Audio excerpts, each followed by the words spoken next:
रामकृष्ण हरी मंडळ श्री स्वामी समर्थ। उद्या आहे 11 ऑगस्ट 2025 आणि या दिवशी आलेला आहे श्रावण महिन्यातील तिसरा सोमवार। तर तिसऱ्या सोमवारची शिवा मोठी मूग आहे।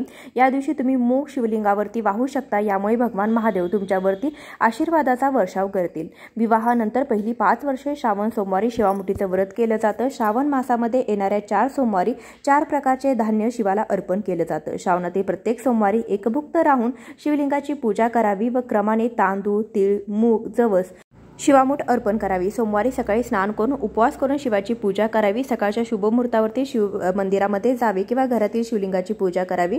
भगवान शिवांना गंगाजल किंवा दुधाने अभिषेक करावा। यानंतर भगवान शंकरांना चंदन, बेलपत्र, अक्षता, पांढरी फुले, मध, फळे, साखर, अगरबत्ती अर्पण करावी। सोमवारची कथा वाचावी। शिवलिंगासमोर तुपाचा दिवा लावून आरती करावी। संपूर्ण व्हिडिओ चॅनलवरती आहे। खालील त्रिकोणावरती क्लिक करून पूर्ण व्हिडिओ पहा। चॅनलवरती तुम्हाला तिसऱ्या श्रावणी सोमवारची पूजा राहील।